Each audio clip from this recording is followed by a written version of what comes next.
بسم الله الرحمن الرحيم هذا القرآن يوحدنا لطريق الخير يوجهنا الله تعالى أنزله ورسول الله معلمنا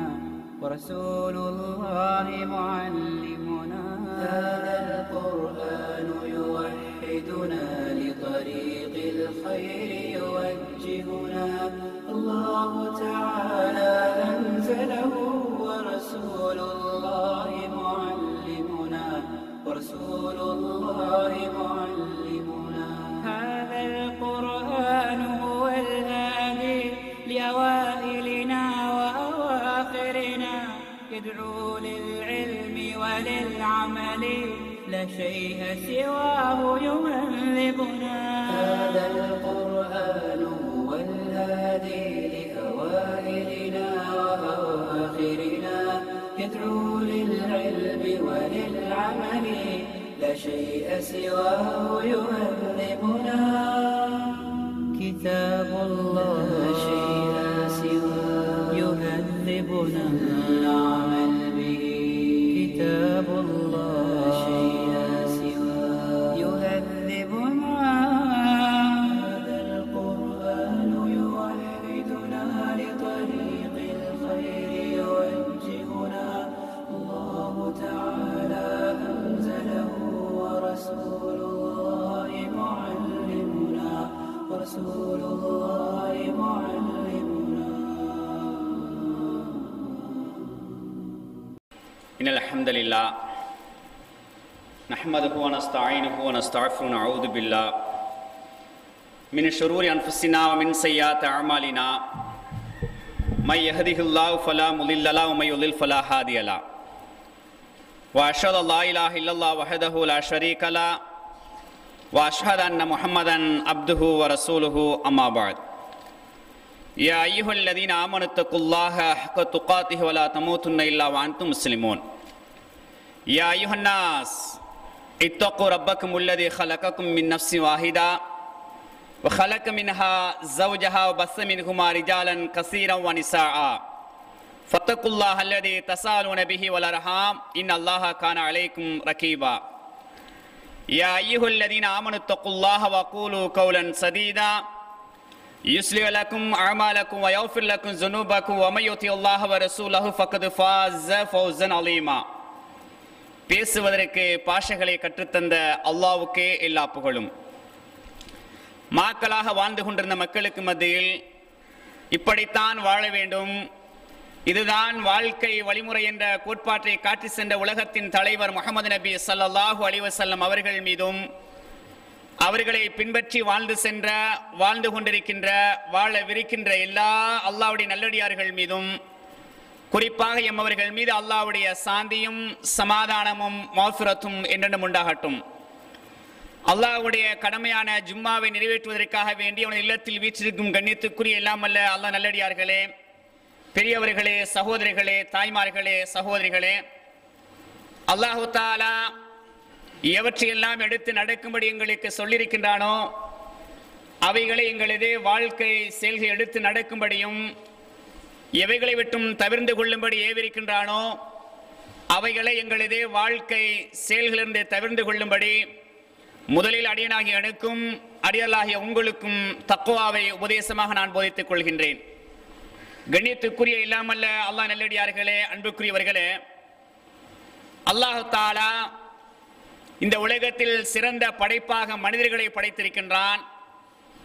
இந்த மனிதர்கள் வழி தவறி சென்றுவிடக்கூடாது, நெறி இழந்து வாழக்கூடாது என்பதற்காக வேண்டி நபிகள் நாயகம் ஸல்லல்லாஹு அலைஹி வஸல்லம் அவர்களை தூதராக தேர்ந்தெடுத்து அந்த தூதர் மூலமாக அந்த மக்களுக்கு என்னென்ன விடயங்கள் தேவைப்படுகின்றதோ அத்தனை விடயங்களையும் வானத்து செய்தியான வஹி செய்தியின் மூலமாக அல்லாஹ் தஆலா காலத்துக்கும் நேரத்துக்கும் இடத்துக்கும் ஏற்ப அல்லாஹ் தஆலா என்ன செய்கின்றான், தொடராக கொடுக்கக்கூடிய செய்திகளை நாங்கள் குர்ஆனிலும் ஹதீஸிலும் பார்க்கலாம்.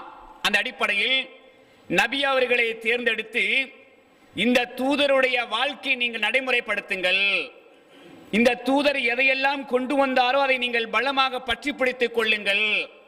வமா ஆத்தாக்கும் ஒரு சூலு ஃபஹுதூஹு, அந்த தூதர் எதையெல்லாம் கொண்டு வந்தாரோ அதை நீங்கள் பற்றி பிடித்துக் கொள்ளுங்கள். வமா நஹாக்கும் அன்ஹு ஃபன்தஹு, எவற்றை விட்டும் தவிர்ந்து கொள்ளும்படி ஏவினாரோ அவற்றை நீங்கள் தவிர்ந்து கொள்ளுங்கள், ஒதுங்கிக் கொள்ளுங்கள் என்ற அடிப்படையில் படைத்த இறைவன் நமக்கு உபதேசம் செய்கின்றான். அதே போன்று லக்கது கானலக்கும் ஃபீ ரசூலில்லாஹி உஸ்வத்துன் ஹஸனா, அந்த தூதரிடத்தில் அழகிய முன்மாதிரி இருக்கின்றது, படைத்த இறைவன் நமக்கு சொல்லித் தருகின்றான். மக்களே, அடியார்களே, எங்களை விழித்து பேசுகின்றான், எங்களை அழைத்து சொல்லுகின்றான். அந்த தூதரிடத்தில் அழகிய முன்மாதிரி இருக்கின்றது. எனவே வந்திருக்கக்கூடிய ஒவ்வொரு ஆண்களும் பெண்களும் விளங்கிக் கொள்ள வேண்டும். ஒரு அமலை நாங்கள் செய்யக்கூடிய சந்தர்ப்பத்தில், அது எந்த அமலாக இருந்தாலும் சரி, அதை செய்யக்கூடிய சந்தர்ப்பத்தில் அந்த அமலுக்கு அல்லாஹ்வுடைய தூதர் எப்படி வடிவம் கொடுத்திருக்கின்றார்கள், அந்த அமலை அல்லாஹ்வுடைய தூதர் அவர்கள் எப்படி செய்திருக்கின்றார்கள் என்பதை முதலில் நாங்கள் கட்டாயமாக தெரிந்திருக்க வேண்டும். அது தெரிந்திருந்தால்தான் அந்த அமலை நிறைவாக பூர்ணமாக செய்யக்கூடிய ஒரு நிலையை நாங்கள் அடைந்து கொள்ளலாம். அதனால்தான் அல்லாஹ்வுடைய தூதர் கூட ஒவ்வொரு அமலையும் எங்களுக்கு அறிமுகப்படுத்திவிட்டு, ஒவ்வொரு அமல்களையும் எங்களுக்கு சொல்லி காட்டிவிட்டு, நான் எப்படி செய்தேனோ அப்படி நீங்கள் நிறைவேற்றுங்கள். ஹஜ்ஜை பற்றி சொல்லக்கூடிய நேரத்தில் ஹுது அன்னி மனாசிக்கக்கும், என்னை எவ்வாறு நீங்கள் ஹஜ் செய்ய கண்டீர்களோ, என்னை எவ்வாறு நீங்கள் ஹஜ் செய்ய கண்டீர்களோ அவ்வாறு நீங்கள் செய்யுங்கள்.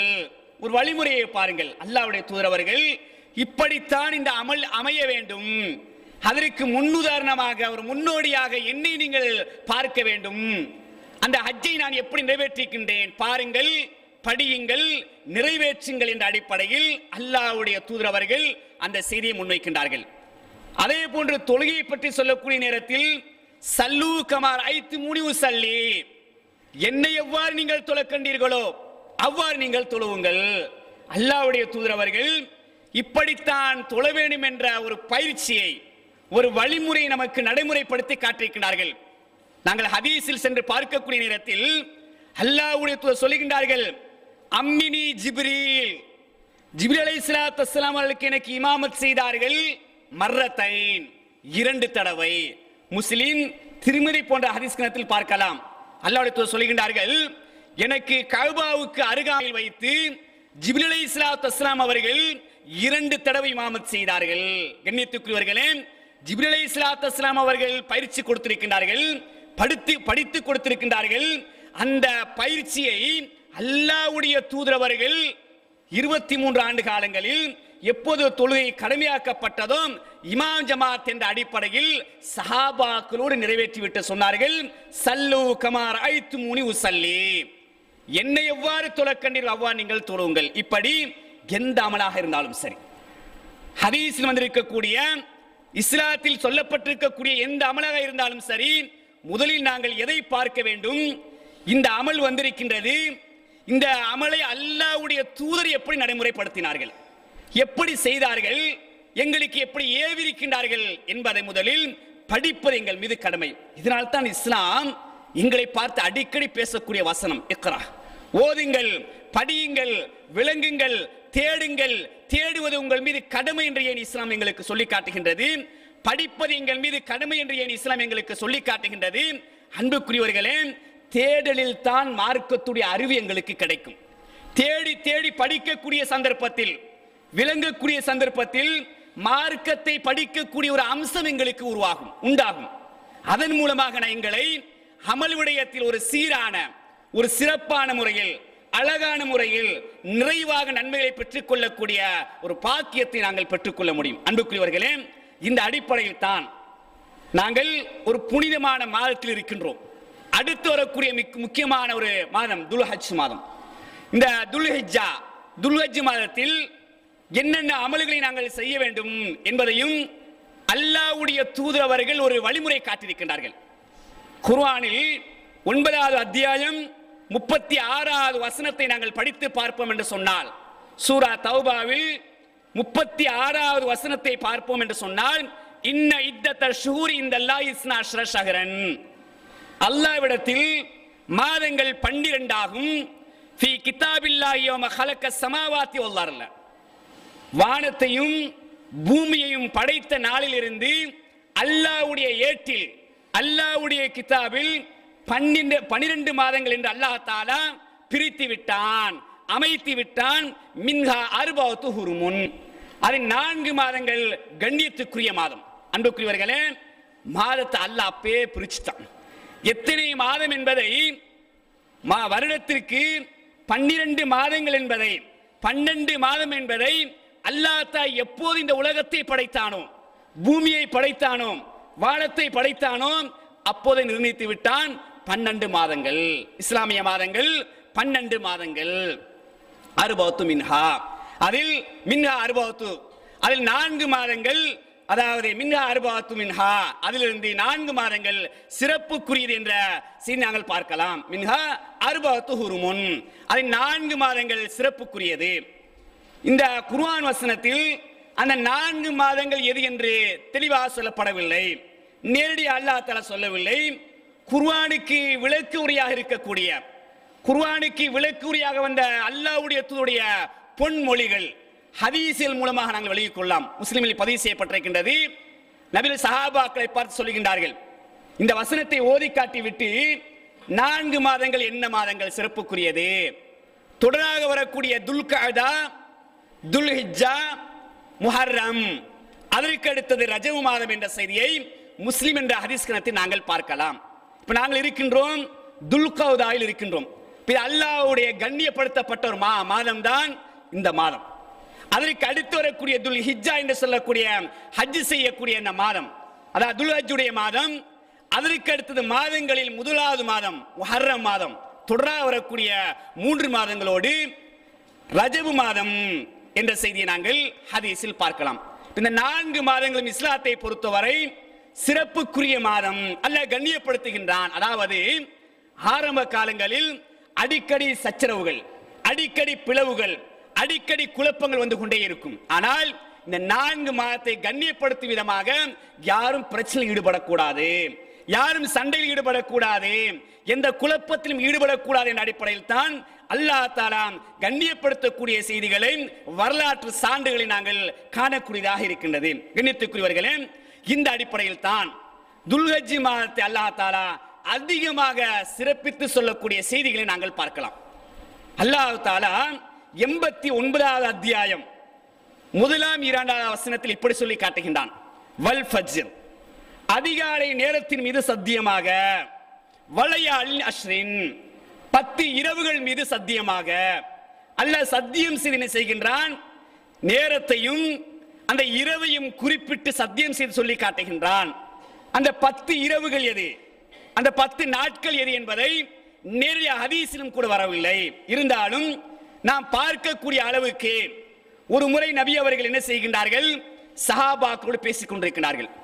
இப்படி பேசிக் கொண்டிருக்கக்கூடிய சந்தர்ப்பத்தில் ஒரு செய்தியை முன்வைக்கின்றார்கள். தோழர்களே, மக்களே, அல்லாஹ் தஆலா துல்ஹஜ் மாதத்துடைய முதல் 10 நாட்களில் செய்யக்கூடிய அமல் இருக்கின்றது அல்லவா, இதை அதிகமாக நேசிக்கின்றான், விரும்புகின்றான். ஏனைய நாட்களில் செய்வதை விட, ஏனைய நாட்களில் அமல் செய்து அந்த அமலை நேசிப்பதை விட முதல் தரமாக இந்த துல்ஹஜ் மாதத்துடைய முதல் 10 நாட்கள் செய்யக்கூடிய அமல்களை அதிகம் நேசிக்கின்றான் என்ற செய்தியை சூழ்ந்திருந்த சஹாபாக்களுக்கு சுட்டி காட்டுகின்றார்கள், சொல்லி காட்டுகின்றார்கள். சஹாபாக்கள் கேட்கின்றார்கள், ஜிஹாது செய்வதை விடவும் சிறப்புக்குரியதா? அல்லாஹ் ஜிஹாதைத்தான் அதிகமாக நேசிக்கின்றான். ஜிஹாது செய்தால் நேரடியாக சொர்க்கம், இதைத்தான் அல்லாஹ் நேசிக்கின்றான், விரும்புகின்றான். இதை விடவும் நேசிக்கின்றானா என்று சொல்லக்கூடிய நேரத்தில் அல்லாஹ்விடத்தில் சொல்கின்றார்கள், ஆம் நேசிக்கின்றான். இருந்தாலும் யார் ஜிஹாதில் கலந்து தனது உயிரையும் தனது பொருளாதாரத்தையும் இழக்கின்றார்களோ அவர்களை தவிர என்ற அடிப்படையில் சொல்லக்கூடிய செய்தி நாங்கள் ஹதீஸில் பார்க்கலாம். அன்புக்குரியவர்களே, அந்த அளவுக்கு ஜிஹாதுக்கு ஈக்குவலாக, ஜிஹாதுக்கு சமனாக கொண்டு வந்து நிறுத்தக்கூடிய ஒரு நிலையை நாங்கள் பார்க்கலாம். அந்த 10 நாளுக்கு அல்லாஹ்வுடைய தூதர் அவர்கள் அதிக முக்கியத்துவம் கொடுக்கின்றார்கள். இன்னும் அன்புக்குரியவர்களே, இந்த அடிப்படையில் தான் இந்த 10 நாட்களில் நாங்கள் எப்படி எங்களை அமைத்துக் கொள்ள வேண்டும், இதற்கென்று நபி அவர்கள் விசேஷமாக இந்த அமலை எங்களுக்கு காட்டித் தரவில்லை. என்ன சொல்ல வருகின்றார்கள், வல்லமையாக செய்யக்கூடிய நாங்கள் செய்து வரக்கூடிய அமல்கள், வல்லமையாக நாங்கள் செய்து வரக்கூடிய அமல்களை சீராக சரியாக நிறைவாக செய்ய வேண்டும். ஃபர்லான தொழுகைக்கு ஜமாத்தோடு வந்து தொழக்கூடிய பழக்கம், முன்பின் சுன்னத்துகளை பேணி தொழக்கூடிய பழக்கம், இரவு தொழுகைகளை நின்று வணங்கக்கூடிய பழக்கம், குர்ஆனை அதிகமாக ஓதக்கூடிய பழக்கம், திக்ருகள் தஸ்பீகள், அல்லாஹ்வுடைய தூதர் மீது நபியவர் மீது அதிகமாக ஸலவாத்து சொல்லக்கூடிய பழக்கம், இப்படி நல்ல விஷயத்தை பேசுவது, நல்ல விஷயத்தை பார்ப்பது, நல்லதை சிந்திப்பது, நல்லவற்றை ஒருவருக்கு பரிமாறிக்கொள்வது, இப்படியான நல்ல விடயங்களை இந்த நாட்களில் அமைத்துக் கொள்ள வேண்டும் என்பதைத்தான் நாம் பார்த்த அளவுக்கு ஹதீஸில் நாங்கள் பார்க்கலாம். விசேஷமாக இந்த அமலை செய்யுங்கள் அந்த அமலை செய்யுங்கள் என்று நேரடியாக இந்த ஹதீஸும் கிடையாது. அதே போன்று சிலர் என்ன செய்வார்கள் கேட்பார்கள், இந்த 9 நாட்களும் முதலாம் பிறையிலிருந்து 9 நாட்கள் நாங்கள் நோன்பு பிடிக்கலாமா? நேரடியாக இந்த ஹதீஸும் கிடையாது. இருந்தாலும் கூட, அதான் நேரடியாக நோன்பு பிடிக்கின்ற ஹதீஸ் இல்லாவிட்டாலும் கூட, அந்த 9 நாட்கள் வரக்கூடிய திங்கட்கிழமை நாளில் வியாழக்கிழமை நாள் என்ன செய்யலாம்? தாராளமாக நோன்பை பிடித்துக் கொள்ளலாம். இதற்கு தடை கிடையாது. திங்கட்கிழமை நோன்பு பிடிப்பது சுன்னத்து, அதே போன்று வியாழக்கிழமை நோன்பு பிடிப்பது சுன்னத்து என்ற அடிப்படையில் நாங்கள் தாராளம் நோன்பை பிடித்து ஏனைய நேரங்களில் செய்யக்கூடிய அமல்கள் நிறைவாக இருக்க வேண்டும். அதை நாங்கள் திருப்திகரமாக செய்வோம் என்று சொன்னால் அல்லாஹ் எங்களை உச்சக்கட்டமாக நேசிப்பதாக அல்லாஹ்வுடைய தூதர் எங்களுக்கு நினைவுபடுத்துகின்றார்கள். அது மட்டுமல்ல, இன்னொரு பக்கத்தை நாங்கள் எடுத்து பார்க்கக்கூடிய நேரத்தில் ஹஜ்ஜிக்காக வேண்டி அல்லாஹ்வுடைய ஆலயத்தை கஅபாவை சந்திப்பதற்காக வேண்டி உலக நாடுகளிலிருந்து ஒவ்வொரு நாடுகளிலிருந்து சாரையாக கூட்டம் கூட்டமாக மக்கள் எல்லாம் அந்த கஅபாவை நோக்கி செல்லக்கூடிய நிலையை நாங்கள் பார்க்கலாம். இதன் மூலமாகவும் இந்த 10 நாட்கள் அதிகமான சிறப்புகளை பெறக்கூடிய நிலையை நாங்கள் பார்க்கலாம். அந்த 10 நாட்களில் 8வது நாள் ஹஜ் ஆரம்பிக்கப்படுகின்றது. 9வது நாள் ஒரு முக்கியமான நாள், அரஃபாவுடைய நாள். 9வது நாள் ஹாஜிகள் எல்லாம் அரஃபாவில் தங்கக்கூடிய நாள். அந்த அரஃபா மைதானத்தை பொறுத்தவரை அங்கு ஹாஜிகள் எல்லாம் குழுமிருக்கக்கூடிய நேரத்தில் அல்லாஹ் சொல்லுகின்றான், ஹதீஸ் நாங்கள் பார்க்கின்றோம், மலக்குமாரை பார்த்து அழைத்து பேசுகின்றான், இவருடைய பாவங்களில் நான் மன்னித்து விட்டேன், அதற்கு நீங்கள் சாட்சிகளாக இருங்கள். மலக்குமாரை அழைத்து அல்லாஹ் பேசுகின்றான், மலக்குமார்களே வந்திருக்கக்கூடிய எனக்காக வேண்டி யாரெல்லாம் ஹஜ் செய்ய வந்திருக்கின்றார்களோ, யாருடைய ஹஜ் எல்லாம் மப்ரூராக இருக்கின்றதோ அவருடைய பாவங்களில் நான் மன்னித்து விட்டேன், அதற்கு நீங்கள் சாட்சிகளாக இருங்கள் என்ற செய்தியை நாங்கள் பார்க்கலாம். அந்த 9வது நாள் அரஃபாவுடைய நாள் மிக மிக முக்கியமான நாளாக இருக்கின்றது. அந்த அரஃபாவை மையப்படுத்தித்தான் அல்லாஹ்வுடைய தூதர் சொல்லுகின்றார்கள், அரஃபாவுடைய நாளில் நீங்கள் நோன்பு பிடியுங்கள், அரஃபாவுடைய நாளில் நோன்பு பிடியுங்கள். அப்படி நீங்கள் நோன்பு பிடித்தால் ஒரு வருடத்துக்குரிய ஒரு வருடத்துக்குரிய முன் செய்த பாவங்களும் ஒரு வருடத்துக்குரிய பின் செய்த பாவங்களும் டோட்டலா மன்னிக்கப்படும் என்ற செய்தி நாங்கள் ஹதீஸ்ல பார்க்கிறோம். அரஃபா நோன்பை பிடித்தால் 2 வருடத்துடைய பாவங்களை அல்லாஹ் தஆலா அப்படியே அழிக்கின்றான். அந்த அளவுக்கு அல்லாஹ் தஆலா அடியார்கள் மீது அந்த அளவுக்கு அன்பு, இரக்கம், பாவங்கள் மன்னிக்கப்பட வேண்டும் என்பதற்காக வேண்டி அடிக்கடி இப்படியான அமல்கள் மூலம் அல்லாஹ் தஆலா எங்களுக்கு உற்சாகப்படுத்திக் கொண்டே வருகின்றான். நாங்கள் தான் தயாராக வேண்டும், நாங்கள் தான் அமல் விடயத்தில் ஆர்வம் காட்ட வேண்டும், தியாகம் செய்ய வேண்டும், அர்ப்பணிக்க வேண்டும் என்ற செய்தியை தெளிவாக வந்திருக்கக்கூடிய ஆண்களும் பெண்களும் நாங்கள் விளங்கிக் கொள்ள வேண்டும். அன்புக்குரியவர்களே, அதே போன்று 10வது நாள் பெருநாளுடைய நாளாக இருக்கின்றது. பெருநாள் தொழுகை முக்கியமான ஒரு தொழுகையாக இருக்கின்றது. அந்த பெருநாள் தொழுகைக்கு பிறகு இன்னொரு முக்கியமான அமல் தான் குர்பான் கொடுப்பது. குர்பான் கொடுக்கக்கூடிய முக்கியமான அமல். அந்த பெருநாள் தொழுகையை தொடர்ந்து அதிகமாக தக்பீர்கள், தஹ்லீல், அல்லாஹ்வை புகழக்கூடிய விடயங்கள் அடிக்கடி சொல்லிக்கொண்டே இருக்க வேண்டும். ஹதீஸை நாம் பார்ப்போம் என்று சொன்னால் சஹாபாக்கள் தக்பீர் சொல்வதற்காக வேண்டியே, அல்லாஹ்வை புகழ்வதற்காக வேண்டியே வீதிகளில் சென்று கொண்டிருப்பார்கள், சத்தம் போட்டு சொல்வார்கள், பஜார்களில் கடைத்தெருவில் தஹ்லீலாக தக்பீர்களை சொல்லிக் கொண்டிருப்பார் என்ற செய்தியெல்லாம் நாங்கள் பார்க்கிறோம் என்று சொன்னால் அன்றைய நாட்களில் கூடுதலாக அல்லாஹ்வை புகழக்கூடிய வார்த்தைகள் வாயில் வழியாக வந்து கொண்டே இருக்க வேண்டும். அதே போன்று பாருங்கள், அதற்கு தொழுகைக்கு பிறகு குர்பான் கொடுக்கக்கூடிய முக்கியமான அமல். இதை கவனத்தில் நாங்கள் எடுக்க வேண்டும். அதிகமாக இந்த குர்பானுடைய விடயத்தை நாங்கள் அதிகமாக கவனத்தில் எடுப்பதே கிடையாது. யார் சரி குர்பான் கொடுத்துட்டு போவாங்க, இறைச்சியை வந்து தருவாங்க, ஆக்கி சாப்பிடுவோம் என்ற நிலைத்தான் தொன்று தொற்று அதிகமாக வரக்கூடிய நிலையை நாங்கள் பார்க்கின்றோம். இது ஒவ்வொரு இடத்திலும் மாற வேண்டும். குர்பானுடைய சட்டத்திட்டங்களை நாங்கள் பார்க்கக்கூடிய நேரத்தில் குர்பானை பொறுத்தவரை யார் கொடுக்க வேண்டும் என்ற செய்தி நாங்கள் பார்க்கலாம். ஒவ்வொரு விடயத்துக்கும் இஸ்லாம் நோன்பு யார் பிடிக்க வேண்டும், யார் ஆரோக்கியமா இருக்கிறா அவர் நோன்பு பிடிக்கலாம், அவ்வளவுதான். வேற எந்த சட்டம் இஸ்லாத்துல கிடையாது. ஆரோக்கியமா இருக்கிறாரா நோன்பு பிடிக்கலாம். யார் ஜக்காத்து கொடுக்கணும், யாருக்கு வசதி இருக்கின்றதோ அந்த நேரத்தில் கொடுப்பதற்கு பொருளாதாரத்தில் வசதி இருக்கின்றதோ அவர் கொடுக்க வேண்டும். யார் ஹஜ் செய்ய வேண்டும், பொருளாதாரம் இருந்து போய் வருவதற்கான அந்த தேக ஆரோக்கியம் இருக்கும் என்று சொன்னால் அவர் ஹஜ் செய்யலாம். அதே போன்றுதான் யார் குர்பான் கொடுப்பது என்ற நிலையை நாங்கள் பார்ப்போம் என்று சொன்னால், யாருக்கு குர்பான் கொடுப்பதற்கு அந்த நேரத்தில் வசதி இருக்கின்றதோ. குர்பானை பொறுத்தவரை இஸ்லாம் எங்களுக்கு காட்டுகின்றது ஒட்டகம் அல்லது மாடு அல்லது ஆடு, வேற எதையும் நாங்கள் குர்பானாக கொடுக்க முடியாது. குர்பான் கொடுக்க சொல்லி என்பதற்காக வேண்டி கோழியை அறுத்து குர்பான் கொடுக்க முடியாது. இஸ்லாம் ரத்தத்தை தானே ஓட்ட சொல்லி இருக்குது. ஆகவே கோழியும் கொடுக்கலான்னு சொல்லி வாத பிரதிவாதங்கள் செய்ய முடியாது. 3 தான் இஸ்லாம் வழிகாட்டிருக்கின்றது. அந்த 3ஐ தான் நாங்கள் நடைமுறைப்படுத்த வேண்டும். அதன் ஆரம்பத்தில் சொன்னேன், ஒரு அமலை செய்கிற நேரத்தில் அல்லாஹ்வுடைய தூதர் எதை வழிகாட்டினார்களோ அதைத்தான் நாங்கள் செய்ய வேண்டும்.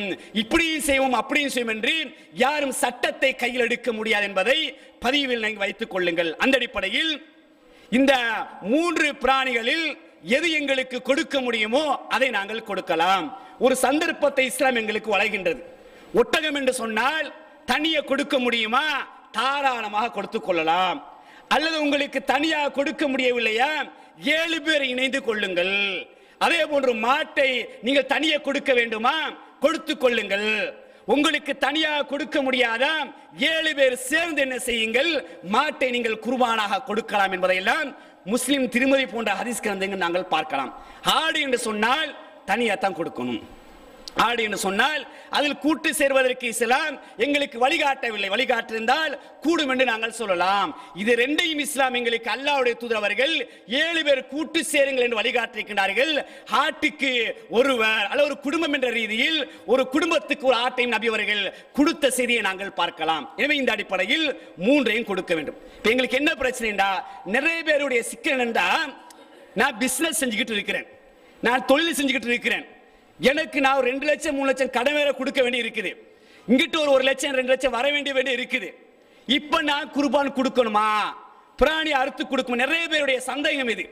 சரி, என்ன சொல்றது, கடன் இருக்கிறனால நீங்க கொடுக்க தேவையில்லை. கடனை பொறுத்தவரை தெளிவாக நாங்கள் விலகிக் கொள்ள வேண்டும். கடனுக்கென்று ஒரு ஒப்பந்தம் இருக்கும். கடனுக்கென்று ஒரு ஒப்பந்தம் இருக்கும்.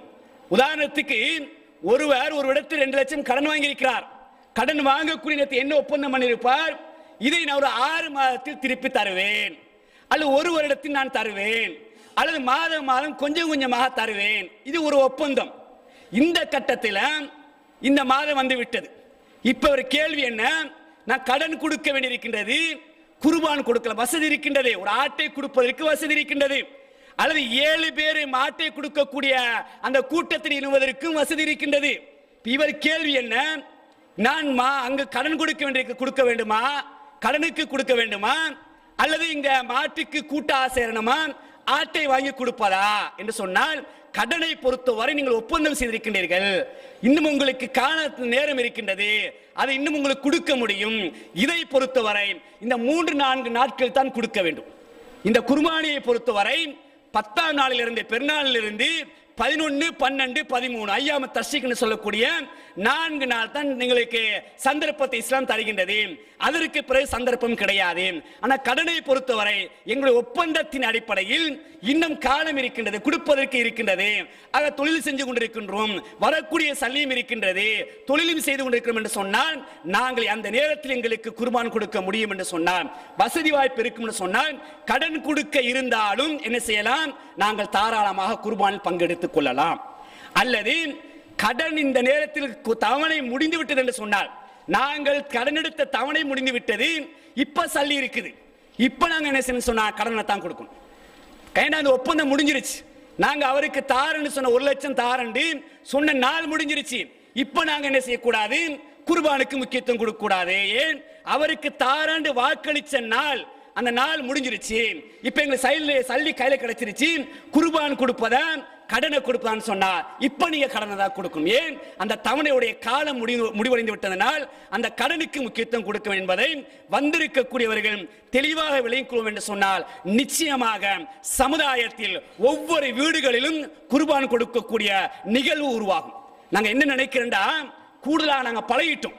எப்படி இறைச்சியை வாங்கி சாப்பிட்டு இருப்போம், எங்களுக்கு இயலாது, இல்லைன்னு சொல்லி நாங்க கூடுதலாக அல்லாஹ்வுக்கு செய்ய வேண்டிய முக்கியமான கடமையில் ஒன்றை நாங்கள் அலட்சியமா இருக்கின்றோம். நீ யோசிச்சு பாருங்க, ஒரு பங்கு எங்களுக்கு சேர முடியாதா? 7 பேர் சேரக்கூடிய நேரத்தில் பங்கு சேர இயலாவா? எவ்வளவு செலவழிக்கணும் யோசிச்சு பாருங்க. எவ்வளவு நாங்க எங்களுடைய தேவைக்கான செலவழிக்கணும்னு சொன்னா வருடத்தில் ஒரு தடவை அல்லாஹ்வுக்கான ஒரு 10,000 ஒதுக்க இயலாவா? குறைஞ்சபட்சம் நான் சொல்றேன், ஒரு 10,000 ஒதுக்க இயலாவா? நாங்க பெருநாளைக்காக வேண்டி எவ்வளவு செலவு செய்யறோம். எங்களுடைய உடுப்புக்காக வேண்டி, குடும்பத்தோட உடுப்புக்காக வேண்டி, எங்களுடைய ஆடம்பரமான செலவுக்காக வேண்டி, வாகனத்துக்காக வேண்டி, வீட்டுக்காக வேண்டி எவ்வளவு செலவு செய்யறோம். அல்லாஹ் சொல்றான் குர்பான் கொடுங்கன்றான். அல்லாஹ்வுடைய தூதர் சொல்கின்றார்கள் ஒரு பங்கு என்னால சேர முடியாதா? இந்த பகுதியில 7 பேரா சேர்ந்தாலும் கூட இந்த பகுதி எல்லாம் இறைச்சி அறுக்கக்கூடிய ஒரு நிலையை உருவாக்கலாம்.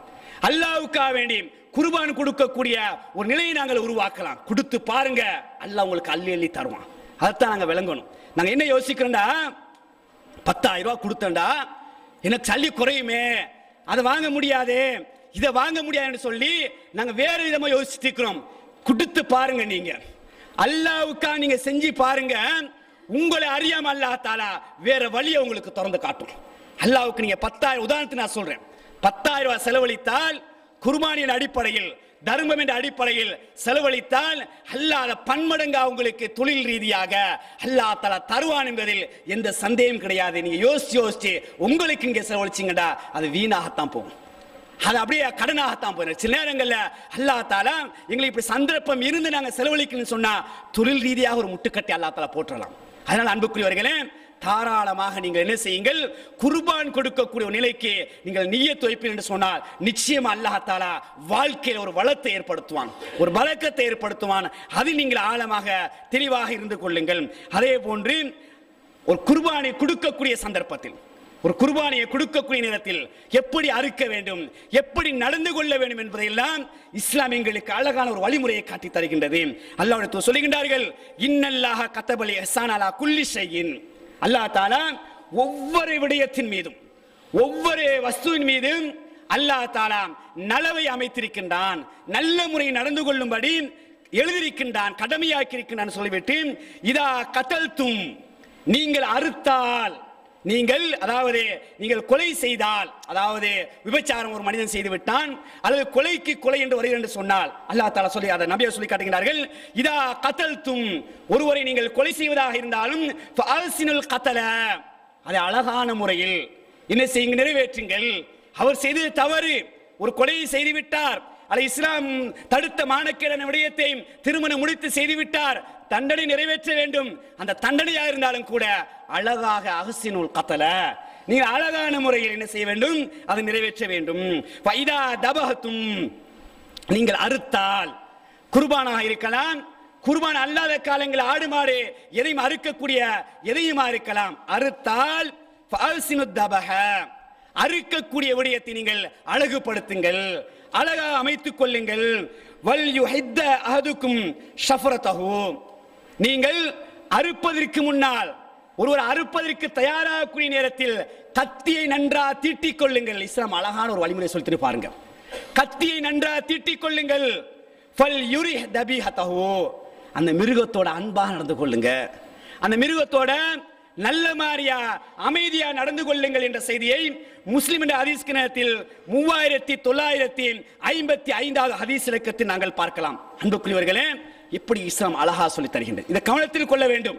குர்பானை கொடுக்கக்கூடியவர்கள், குர்பான் மாட்டை ஆட்டை அறுக்கக்கூடியவர்கள் ஆழமாக விளங்க வேண்டிய, பதிய வைக்கக்கூடிய ஒரு ஹதீஸ் இது. 2 பக்கத்திலும் சரியாக நடைமுறை இருக்க வேண்டும். ஆட்டையோ மாட்டையோ கொடுக்கக்கூடியவர்களும் நடந்து கொள்ள வேண்டும், அதே போன்று அறுக்கக்கூடியவர்களும் நல்ல மாதிரி நடந்து கொள்ள வேண்டும். இப்ப கொடுக்கக்கூடிய என்னது, நாங்கள் ஒரு மாட்டையோ ஆட்டையோ வாங்குறோம் என்று சொன்னால் நன்றாக தீனியை போட வேண்டும். ஹதீஸை நாங்கள் பார்க்கின்றோம். நாங்கள் துல்ஹஜ்ஜுக்காக வேண்டி, குர்பானுக்காக வேண்டி ஆடுகளை மாடுகளை ஒட்டங்களை வாங்கி நன்றாக கொழுக்க வைப்போம் என்று பார்க்கின்றோம்.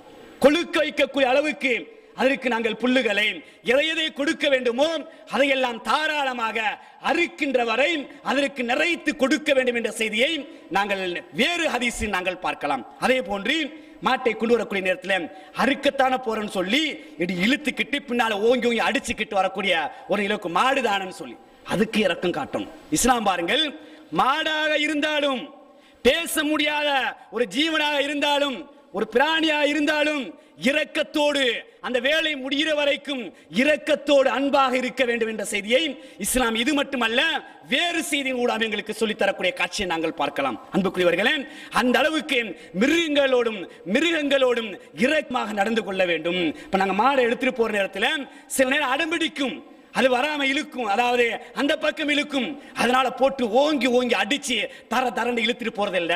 சில நேரங்களில் சில மாடு அப்படியே உட்காந்துரும். என்ன செய்யறது, அப்படியே பரண்டு தரண்டு அப்படி இழுத்துட்டு போறது, ரோட்டு வழியை இழுத்துட்டு போறது. சின்ன பொடி மாரெல்லாம் கத்திட்டு ஓகோண்டு அப்படி போகக்கூடிய காட்சி. அப்படி செய்யாதீங்க.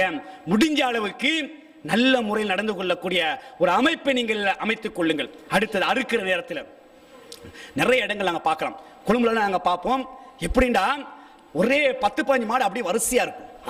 அறுத்து வேகமா அறுத்து போறது. இந்த அறுக்கிறவங்க என்ன வேகமா வேலையை முடிக்கணும்.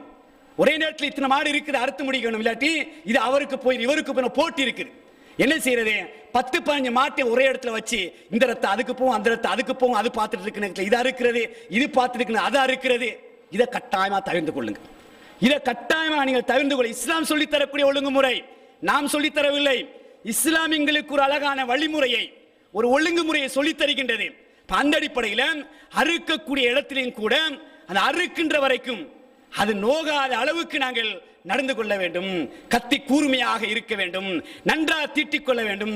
வச்ச உடனே மலார்ந்து அறுத்து முடியக்கூடிய அளவுக்கு கத்திகள் இருக்க வேண்டும் என்ற அடிப்படையில் தான் அல்லாஹ்வுடைய தூதவர்கள் ஒரு வழிமுறை எங்களுக்கு சொல்லி தருகின்றார்கள். அது மட்டுமல்ல, அதே போன்று அறுக்கக்கூடிய நேரத்தில் ஹதீஸை நாங்கள் பார்க்கின்றோம்.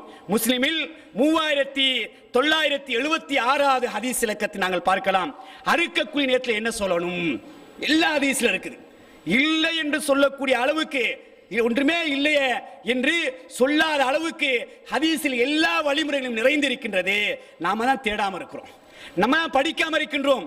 அறுக்கக்கூடிய நேரத்தில் என்ன சொல்ல வேண்டும், ஹதீஸ்ல பார்க்கிறோம். நீண்ட ஹதீஸ்ல கடைசியா வருது, வசம்மா, அல்லாஹ்வுடைய தூதர் அவர்கள் பிஸ்மில்லா சொல்வார்கள். அறுக்கிற நேரத்தில் பிஸ்மில்லா என்று சொல்லி கப்பர அல்லாஹு அக்பர் என்று தக்பீர் சொல்வார்கள். என்ன செய்ய நாங்க பார்க்கிறோம். அறுக்கிற நேரத்தில் என்ன செய்யணும், பிஸ்மில்லாஹி அல்லாஹு அக்பர் என்று அறுக்கணும். அப்படி அறுக்கிற நேரத்தில் அதாவது அல்லாஹ்வுடைய தூதர் அவர்கள் துஆ ஒன்று கேட்பார்கள். அதாவது பிஸ்மில்லாஹி அல்லாஹும்ம தகப்பல் மின் முஹம்மதின் வ ஆலி முஹம்மதின் வ மின் உம்மத்தி முஹம்மதின் சும்ம லஹாபிஹி. அறுக்கிறதுக்கு முன்னால அல்லாஹ்வுடைய தூதர் அவர்கள், அல்லாஹ் இதை என்னிடத்திலிருந்து ஏற்றுக்கொள் யா அல்லாஹ், நான் உனக்கு இந்த குர்பானை தானே யா அல்லாஹ், என் குடும்பத்து சார்பாக இது ஏற்றுக்கொள் யா அல்லாஹ், என் உம்மத்து சார்பாக இது ஏற்றுக்கொள் யா அல்லாஹ்னு சொல்லி வலஹபிஹி அதை அறுப்பார்கள் என்ற செய்தி நாங்க பார்க்கிறோம். அப்ப குர்பான் கொடுக்கக்கூடியவர்கள் அல்லாஹ்ட துஆக்கு, யா அல்லாஹ் நான் உனக்கான நான் தாரேன் யா அல்லாஹ், ஏற்றுக்கொள் யா அல்லாஹ், என் குடும்பத்து சார்பான ஏற்றுக்கொள் யா அல்லாஹ்னு சொல்லி அப்படியே என்ன செய்யணும், அறுக்கக்கூடிய பிஸ்மில்லா அல்லாஹு அக்பர்னு சொல்லி அறுக்கக்கூடிய ஒரு நிலையை இஸ்லாம் எங்களுக்கு அழகான முறையில் வழி காட்டக்கூடிய ஒரு நிலையை நாங்கள் பார்க்கலாம். இந்த இடத்துல இன்னொன்று வழங்கிக்கொள்ளும். சில ஆளுக்கு என்ன செய்யறது, இந்த அறுக்கிற நேரத்தில் எல்லார் கையிலும் கத்தியை கொடுக்குறது. வீட்டில் எத்தனை பேர் இருக்கிறாங்களோ இது பழகிட்டாங்க மக்கள். அப்படிலாம் இஸ்லாம் சொல்லி தரல. அறுக்க நேரத்தில் என்ன அறுக்க வரவரு நான் கத்தி எல்லாரும் பிடிச்சிட்டாங்க. இப்ப எல்லாரும் கத்தியை பிடிச்சி எப்படி கொடுக்குறது. வீட்டில் எத்தனை பேர் இருக்கிறாங்களோ அத்தனை பேர் கத்தியை பிடிச்சி கொடுக்குறது.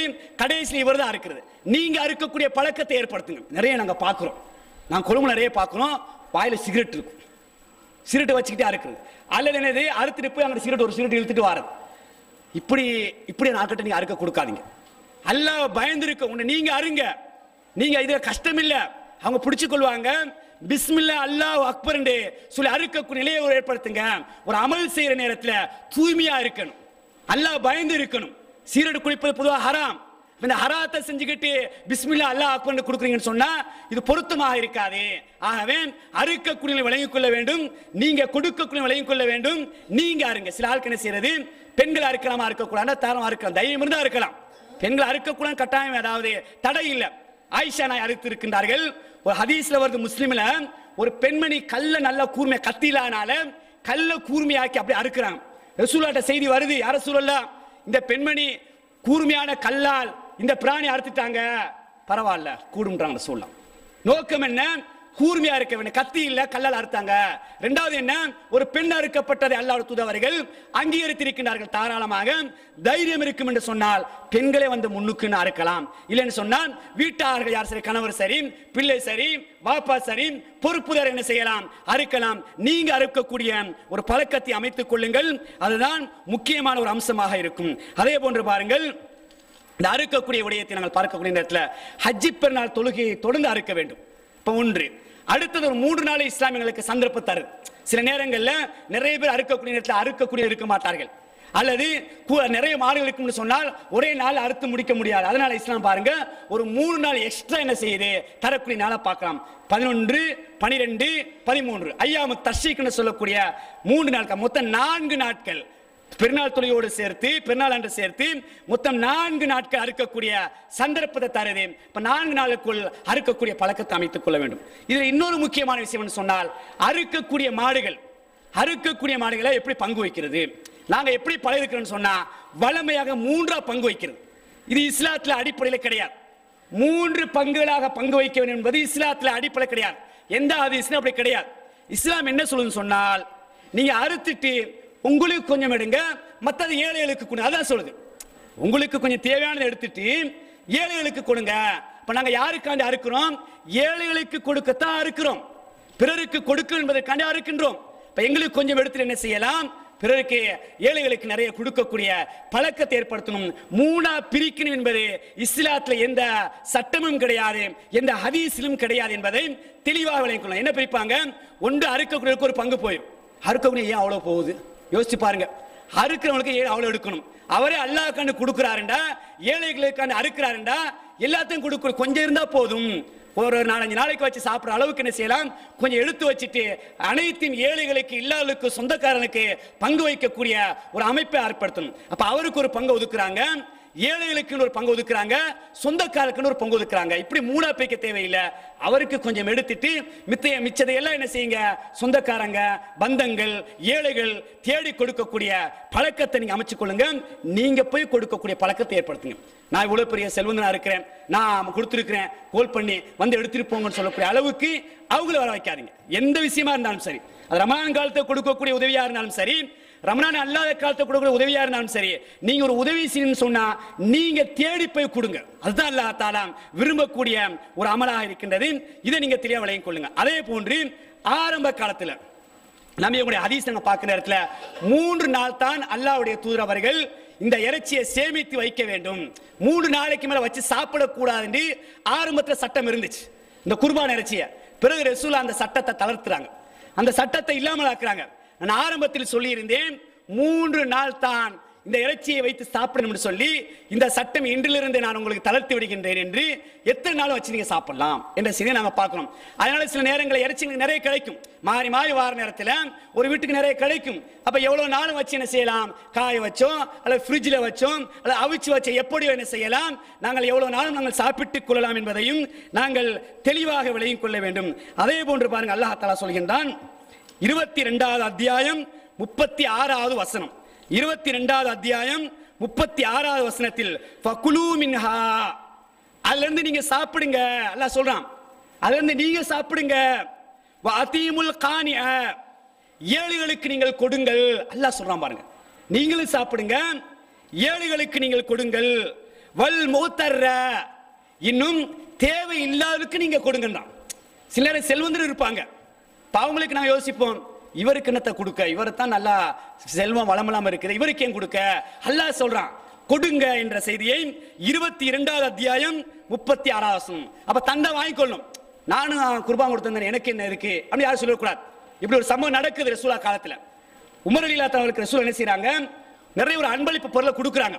அப்ப உமர் ரலியல்லாஹு சொல்றாங்க, யார ரசூலல்லாஹ் எனக்கு எதுக்கு, யார ரசூலல்லாஹ் எனக்கு தான் எல்லாம் இருக்கு, எனக்கு தான் எல்லாம் இருக்கு, எனக்கு ஏன் நீங்க தாரீங்க. அப்பதான் ரசூலுல்லாஹ் சொல்றாங்க, தோழரே உங்களுக்கு ஒரு பொருள் தரப்படும் என்று சொன்னால் வேண்டாம் என்று சொல்லாதீங்க, உங்களுக்கு ஒரு பொருள் தரப்படும் என்று சொன்னால் வேண்டாம் என்று சொல்லாதீர்கள், ஆனால் கேட்டு போவாதீங்க. நீங்க கேட்கக்கூடிய அளவுக்கு உங்களை அமைச்சுக் கொள்ளாதீங்க. உங்களை தேடி வருதா அதை எடுத்துக்கொள்ளுங்கள் என்ன செய்யறாங்க. வேறு ஹதீஸ் நாங்கள் பார்க்கலாம். அந்த அடிப்படையில் நீங்க என்ன செய்றீங்க, ஏழைகளுக்கு நிறைய கொடுக்க வேண்டும். அதே போன்று செல்வந்தர்கள் இருப்பார்கள், கேட்க மாட்டார்கள், அவருக்கு நீங்க என்ன செய்யுங்க, போய் கொடுக்கக்கூடிய அமைப்பை ஏற்படுத்திக் கொள்ள வேண்டும் என்பதை அல்லாஹ் தஆலா தெளிவாக எங்களுக்கு சொல்லி காட்டுகின்றான். அதே போன்று அந்த தோலை என்ன செய்வதுன்னு சொன்னா கூலியாக கொடுக்கக்கூடாது, அன்பளிப்பாக கொடுக்கலாம். நிறைய பேர் மதரசாவுக்கு எடுப்பாங்க, பள்ளிகளுக்கு எடுப்பாங்க, அதை தர்மமா என்ன செய்யலாம் கொடுக்காமே தவிர அடுத்தவருக்கு கூலியாக என்ன செய்யக்கூடாது, தோலை கொடுக்க கூடாது. அவரை கண்ணியமான முறையில் எவ்வளவு கொடுக்கணுமோ கொடுத்து அவரையும் கண்ணியப்படுத்த வேண்டும் என்ற செய்தியையும் நாங்கள் அழகான முறையில் கவனித்துக் கொள்ளலாம். அதே போல இன்னொரு முக்கியமான விடயம், குர்பான் கொடுக்கக்கூடியவர்கள் பிறை கண்டதிலிருந்து தலைப்பிறையிலிருந்து துல்ஹஜ்ஜுடைய தலைப்பிறையிலிருந்து குர்பான் கொடுக்கின்ற வரை நகத்தை வெட்டக்கூடாது. தலைமுடி வேறு எந்த முடியும் நாங்கள் அகற்றக்கூடாது. இது ரசூல் ஸல்லல்லாஹு அலைஹி சொல்லக்கூடிய ஒரு சட்டமா இருக்கின்றது.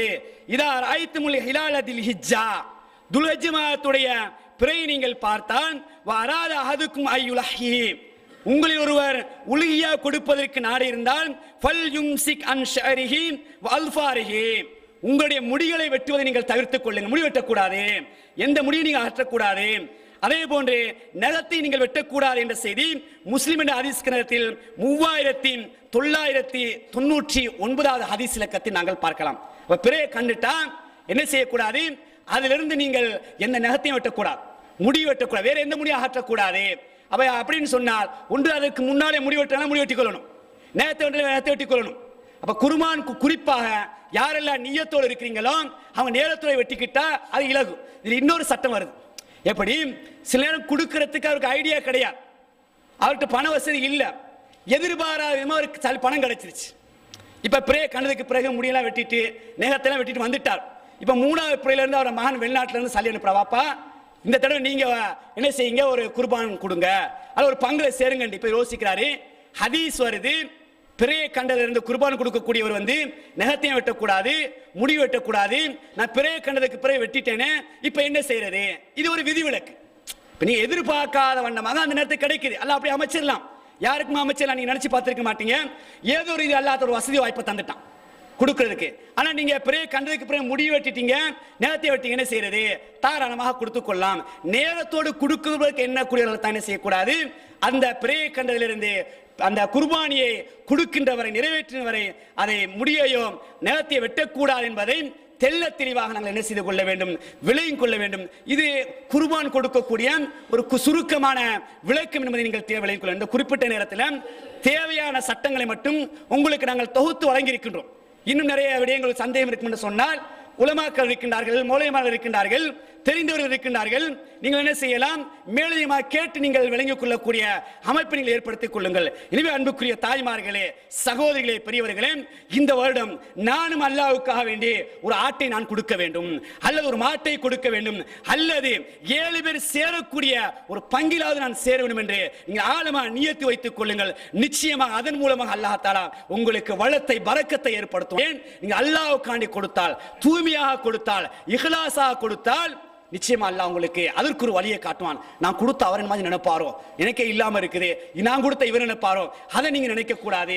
நினைப்போர் நினைக்கட்டும். உலகம் அழிகின்ற வரை, உலகம் இல்லாமல் ஆகின்ற வரை நினைப்போர் நினைத்துக்குனா இருப்பார்கள். நீங்கள் அல்லாஹ்வுக்காண்டி கொடுக்கக்கூடிய பழக்கத்தை அமைத்துக் கொள்ளுங்கள். உங்கள்கிட்ட 2 ஆடு இருக்குதா, அது ஒரு ஆடு கொடுத்தா ஒரு ஆடு இல்லாம போயிருமே, 3 ஆடு இருக்குது ஒரு ஆடு கொடுத்தா ஒரு ஆடு குறைஞ்சிருமே நினைக்காதீங்க. 3 ஆடு இருக்குதா, 2 ஆடு இருக்குதா, 5 மாடு இருக்குதா, கொடுங்க உண்ட. அல்லாஹ் தஆலா வேறு பக்கமா வளர்த்து தருவான் என்பதை தெளிவாக விளங்கிக் கொள்ளுங்கள். எதையெல்லாம் மார்க்கமாக படித்தோமோ, கேட்டோமோ, விளங்கினோமோ அதையெல்லாம் உள்ளத்தில் இருத்தி வாழ்க்கை நடைமுறைப்படுத்துவதற்கு படைத்த இறைவன் தௌஃபீக் செய்வான். இன்னல் ஹம்துலில்லாஹ் நஹ்மதுஹு வ நஸ்தஈனுஹு வ நஸ்தக்ஃபிருஹு வ நஊது பில்லாஹ் من شرور أنفسنا ومن سيئات أعمالنا من يهده الله فلا مضل له ومن يضلل فلا هادي له وأشهد أن لا إله إلا الله وحده لا شريك له وأشهد أن محمدا عبده ورسوله أما بعد. கண்ணியத்துக்குரியவர்களே, இந்த குர்பான் கொடுக்கக்கூடிய நோக்கத்தை அல்லாஹ் தஆலா சொல்லி தருகின்றான். லை யனாலுல்லாஹ லுஹூமுஹா வலா திமாஉஹா, நீங்கள் கொடுக்கக்கூடிய சந்தர்ப்பத்தில் அல்லாஹ்வுக்கு இந்த இறைச்சி தேவை கிடையாது. அல்லாஹ் தஆலா சொல்லி தருகின்றான்.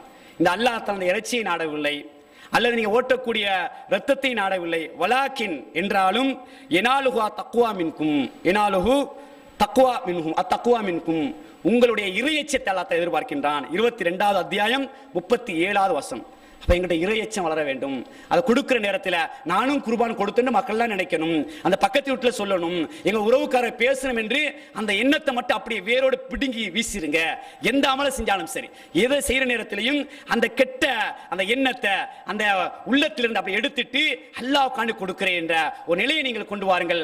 அந்த குர்பான் கொடுக்கக்கூடிய நேரத்தில் இஹ்லாஸ், இறையச்சம், அல்லாஹ்வுக்காண்டி கொடுக்கின்றேன், தக்வாவோடு கொடுக்கக்கூடிய பழக்கத்தை ஏற்படுத்துங்கள். அந்த தியாகம் இந்த நாளை பொறுத்தவரை, அந்த நாட்களை பொறுத்தவரை தியாகம், அர்ப்பணிப்பு. அப்ப தியாகம், அர்ப்பணிப்பு என்று சொன்னால் எங்களிடத்தில் அந்த தியாகம் வர வேண்டும், அந்த அர்ப்பணிப்பு வர வேண்டும். குறிப்பாக இந்த அமல் விடயத்தை நீங்கள் தியாகம் காட்டுங்கள், அர்ப்பணிப்பு காட்டுங்கள். உதாரணத்துக்கு இன்றைய ஹுதுபா என்று சொன்னால், வெள்ளிக்கிழமை என்று சொன்னால், அந்த வெள்ளிக்கிழமைக்கு நீங்கள் தியாகம் செய்யக்கூடிய நிலையை நீங்கள் உருவாக்கிக் கொள்ள வேண்டும். நிறைய பயான்கள் கேட்கின்றோம், நிறைய செய்திகளை படிக்கின்றோம், வாழ்க்கை நடைமுறைப்படுத்த வேண்டும். வெள்ளிக்கிழமை என்று சொன்னால் 12:10 அதான் சொல்லப்படுகின்றது. குறைந்தபட்சம் 12 மணிக்கு நாம் பள்ளிக்குள்ள வரணும். அப்படி எங்களுக்கு நியத் வரணும். ஒரு இஹ்லாஸ், இறையச்சம், தியாகம் வர வேண்டும். தியாகம் இல்லாமல் நாங்கள் சுகத்திற்கு செல்ல முடியாது. 12 மணிக்கு நாம் பள்ளிக்குள்ள வரணும். என்ன வேலை இருந்தாலும் அல்லாஹ்வுக்காண்டி அதை எல்லாம் விட்டு நாம் பள்ளிக்குள்ள வரணும். அல்லாஹ் எனக்கு அந்த வேலையை இலகுவாக்குவான் என்று வரக்கூடிய ஆண்களும் பெண்களும் சிந்திக்க வேண்டும். நேரங்கள் மாற்றம், அதாவது ஒவ்வொரு நாளைக்கும், ஒவ்வொரு கிழமைக்கும், ஒவ்வொரு மாதத்துக்கும் கொஞ்சம் கொஞ்சம் வித்தியாசம் வருகிறது என்று சொன்னால், அந்த நேரத்தை கவனித்து ஒரு 5 நிமிஷத்துக்கு முன்னாலும், ஒரு 10 நிமிஷத்துக்கு முன்னாலும் பள்ளிக்குள்ள வரக்கூடிய ஒரு தியாகம் இருக்க வேண்டும், ஒரு அர்ப்பணிப்பு இருக்க வேண்டும். ஏனைய அமல்கள் விடயத்தில் தொழுகைக்கு எங்கிருந்தாலும் அந்தந்த நேரத்தில் தொழக்கூடிய பழக்கத்தை, குறிப்பாக ஜமாத்தோடு தொழக்கூடிய பழக்கத்தை நீங்கள் ஏற்படுத்திக் கொள்ளுங்கள். முன்பின் சுன்னத்துகளை பேணி தொழக்கூடிய பழக்கத்தை ஏற்படுத்திக் கொள்ளுங்கள். வீடுகளில் அல்லது தொழிற்ஸ்தானங்களில் குர்ஆனை கொஞ்சம் எடுத்து ஓதக்கூடிய பழக்கத்தை ஏற்படுத்திக் கொள்ளுங்கள். சும்மா இருக்கக்கூடிய நேரங்களில் நபியவர்கள் மீது அதிகமாக ஸலவாத்து சொல்லக்கூடிய பழக்கத்தை ஏற்படுத்திக் கொள்ளுங்கள். திக்ருகள், தஸ்பீகள், நல்ல விடயங்களை பேசக்கூடிய பழக்கத்தை ஏற்படுத்திக் கொள்ளுங்கள். இவைகள் மூலமாகத்தான் அல்லாஹ்வுடைய அருள் எங்களுக்கு கிடைக்கப் போகின்றது. இந்த அருள் மூலமாகத்தான் அல்லாஹ் தஆலா அனைத்து மக்களையும் சோனத்துக்கு அனுப்புவதற்கு தயாராக இருக்கின்றான். எனவே அல்லாஹ்வுடைய அருளை பெறக்கூடிய அமல்களை இஹ்லாஸோடு, இறையச்சத்தோடு, தக்வாவோடு இந்த உலகத்தில் நாங்கள் செய்வதோடு, கடைசி நேரத்தில் கடன் இல்லாத நிலையில் லா இலாஹ இல்லல்லாஹ் என்ற கலிமாவை சொன்ன உலக அல்லாஹ் தஆலா நம் மனிதர்கள் மரணிக்க செய்வானாக. வாஹிர் அல்ஹம்துலில்லாஹி ரப்பில் ஆலமீன்.